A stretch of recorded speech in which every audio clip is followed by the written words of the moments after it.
i-update sa ating hybrid M3. Nakabantay yung may-ari. Pumasyal. 5 ox na. Ayan, napagawa na natin. Jumbo pipe. Sama silencer. Sa kanyang cam duration, yung Pittsburgh na 7.0 pang nakuha natin is 275.25 cam duration. So yun, papainal lang ako ng static niyan tsaka para sa dynamic. Alright. Yo, what's up? Update tayo mga kapulido sa ating hybrid MIUI 125 to 246cc na Sniper Head and Block. Ewan ko pang ilang part na to, pero nandito na kami sa stage na eto, na ipagawa ko na yung elbow. Yan, bali dito kasi is barrio lang kami. Wala kaming yung gumagawa ng tambo chase, wala siyang sumakto na sinasaksak sana. Wala. 51mm kasi siya. At wala. Same lang. So, dugtong na lang. No choice kami. Pinafix na rin itong silencer na cable type. As wala pa ring bracket, dinigree wheel ko na pala. 275.25 yung cam duration niya. So, tapos, ang problema pa wala namang pinadala si sir. Kaya ito rin, kaya natatagalan to. Kasi maraming kulang na parts. Siyempre, iniisa-isa ko pang hinahanap, kinakalap. Wala naman tayong mga parts nito kasi hybrid conversion. So, maraming mga in-order ko pa na pyesa. Kaya, matagal. So, ayan. Ito pala, kung mapapansin nyo, ayan, ginawa ko lang. Ako lang mismo gumawa kanina. Ay, ngayon lang, kasi nagkaroon kami ng oras, 2:00 na. Natapos na namin na napakaraming pila kanina. Kaya, nagkaroon ako ng oras ulit para pitikin itong ating hybrid. So, malapit naman na. Bali, isasalpak na lang natin doon sa chassis niya. Medyo natatagalan. Pero at least may progress. So, itong tambucho, nung pinagawa ko yan, hinatid ko doon. Malayo kasi sa amin. Tapos, binalikan ko pa gamit yung van. So, yun. Malaking oras din na nagagamit mga kapulido. Siyempre, per day, meron din kami mga schedule. Hindi kami pwedeng focus lang sa isa. So, itong ginawa ko mga kapulido, kasi wala naman gumagawa dito niyan yung bracket ng tambucho. So, no choice ako. Gumawa lang ako ng sarili. So, abangan nyo lang, isasalpak ko mamaya kung anong itsura. Medyo unique siya. Ito yung sa may construction na tawag dito? Bakal. Yung ginagamit as dowel sa mga wall. Pero pinachrome ko. Yan. Chrome plated. Ako na pala yung nag-chrome dyan. Yan. So, medyo unique. Wala naman kasi akong mabibiling stainless na rod. Bibili siguro kung magpo-provide ako nun, kailangan bibili pa tayo sa hardware ng 20 feet, ganun. Hindi ko naman kailangan yung marami. So, ang ginawa ko, sa junk shop ako namili. Wala naman ako makitang stainless na ganun. Round bar, wala rin ako. Ang dami kong pinuntahan junk shop kanina. So, no choice ako. Ito na lang. At least, medyo unique siya. Ganda naman So, salpak natin mga kapatid. And that's for the pang ilang part ng hybrid na to. Medyo matagal na rin. Alright, so yan. Medyo dik pa naman talaga totally. Pinaigpet kasi hindi pa naman tuyo ang ating chrome. So, yan, di ba? Unique. Unique burger. So yun, salamat sa panonood sa panibagong update ng hybrid. So yan, install na rin pala ang kanyang water pump. So doon sa water pump niyan, ito sa water pump, malaki yan. So magtatabas tayo niyan doon sa kanyang chassis. Yan, install na rin ang kanyang radiator. So magkakaroon tayo ng tabas niyan dito sa chassis niya.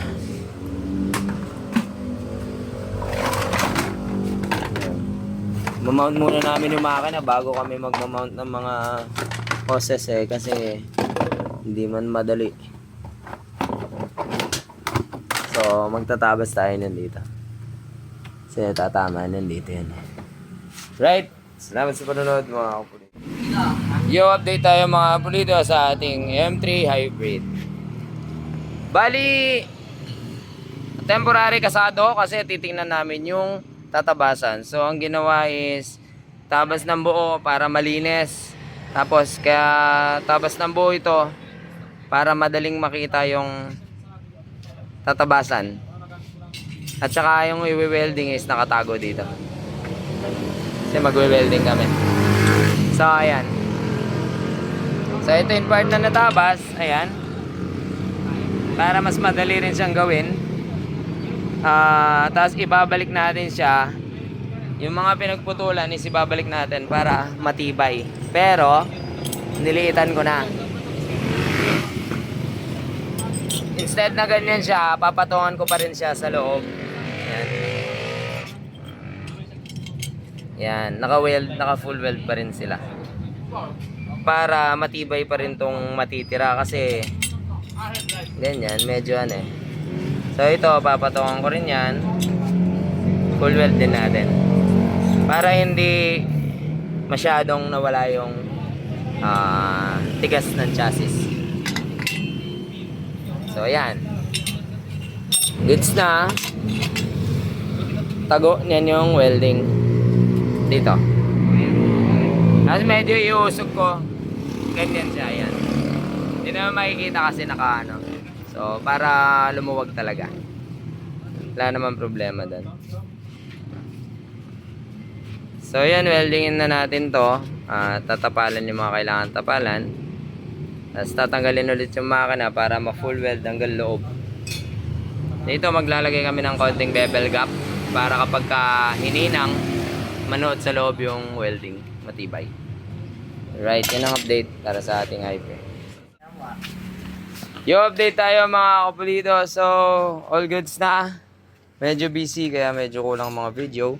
Ayan, so kung makikita nyo yan is nilagay ko yung kalahati ng bakal para, ayan o, para matibay ang chassis. Tas pati dito, yan, baga, ganyan siya. Ganyan ka, Benman? Malati mo. Ganyan na nangyari. Ang ganyan. So, halos, ano ba? Ito yung tubo dati, tapos nilagyan natin siya dito para matibay pa rin yung tubo. Kaya solid yan. So, hindi naman ganong halata. Ayan, nakatago. Tapos, dito, ayan. Kaliskis takla. Dati po akong welder ng barko. Shipbuilding. So, sa starting palagay ko is magtanggal tayo ng compression release. Kasi, medyo hard start siya. For testing pa lang naman to. Subukan natin. Tapos to palang daanan ng tubig. Dito natin i-mount yung ano, kanyang ano ba? Temperature sensor. Ito. So wala akong mapag-mountan nito. Kasi mismatch din siya sa thread nito. So drain plug ng XRM to.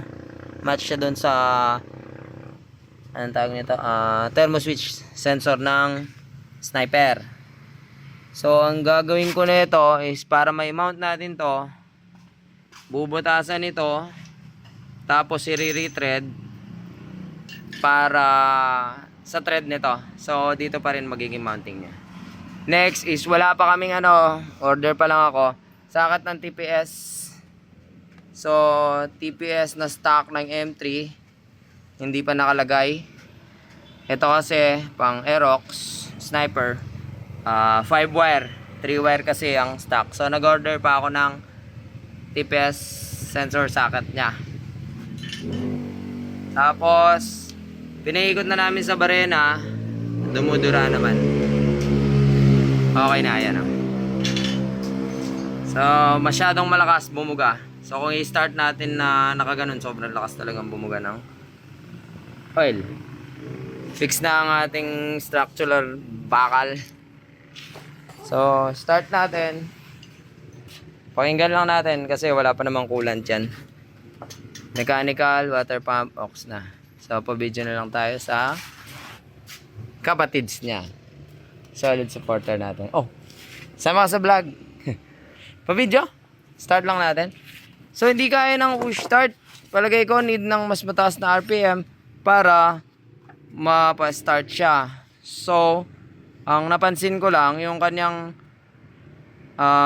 compression release is delay yung timing ng pag-close. So, malamang kailangan tayong mag-cut dun sa compression release para mabawasan. Or, tanggalin na lang natin kasi open CC naman ng starter niya. Hindi, kaya naman niyang ikutin. Hindi kasi tulad sa mga Pasio na kailangan talaga yung compression release. So, kailangan kasi ako nag-try nung cam niya. Yun, so, start. Patulungan lang natin ng barena. Tapos, tatanggalan namin yung compression release. Hugot na naman. Malayo naman lahat. Yan. Pati pipe, malayo. Ito, kulang kasi yung hose. So, nilabas ko na lang. Dito yung papasok. Tapos, lalabas doon. Kaso, kulang yung binigay na hose ni sir. Yun doon, all goods naman na. Kapaglagay na rin ako ng temperature gauge. Yan. Tapos, yung thermo switch nakabang na rin. Magwa-wiring na lang yan tayo para sa kanyang radiator fan. Temperature sensor installed. Yes, start na natin mga kapulido. Pa-video naman, idol. Dito ka. Dito ka, idol. Idol, pwede pa picture. Kapatid mo. Injector for testing. So, nagmamanual muna kami dito sa kanyang TPS sa pamamagitan ni Mr. Luis. Para, hindi rin natin patatagal yan kasi for first starts pa lang. Tapos, wala pang kulan. So, mag-observe pa kami. So, start bago umuwi. Alas 3 na, ng madaling araw. Pasalubong muna tayo. Pasalubong ng bayan. Ubus din kami sa gasolina. Ada.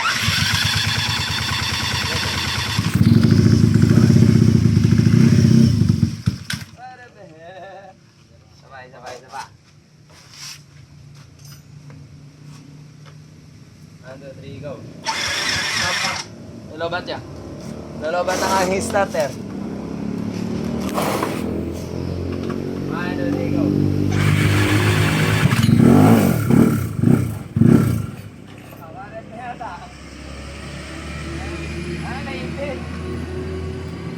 Naipit yung throttle.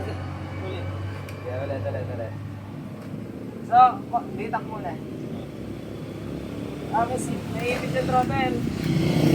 Yung quick throttle niya may problema. O, repong bagya. Ganyan. Sabay. Nilobat na naman. Nilobat ang barena. Puyat Bangor, pasalamat pala bukas. Next evening na INC. 1, 2, 3, start. 1, 2, 3, start. Meron ba rin? Okay. RV na po yan. Wow. Bagyan mo naman. Hindi na mag-kaya. Bisang pagtimis. Okay, 1, 2, 3, go.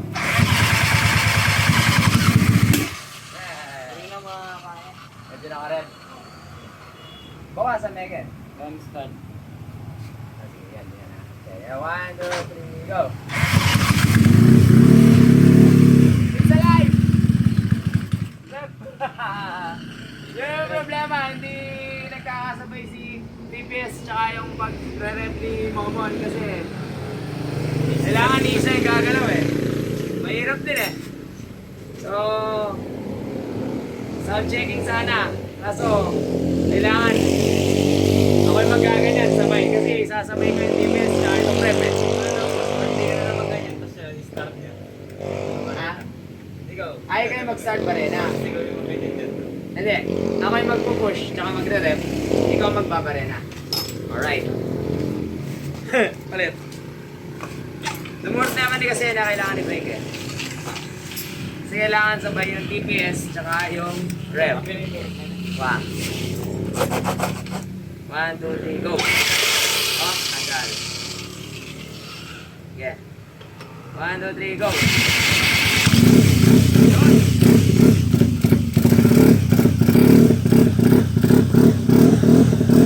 Ako checking! Ay! Tanggal! Lambot yung kamay mo! Lambot yung kamay! Sabay. Yeah. Sige, so. 1, 2, 3, go!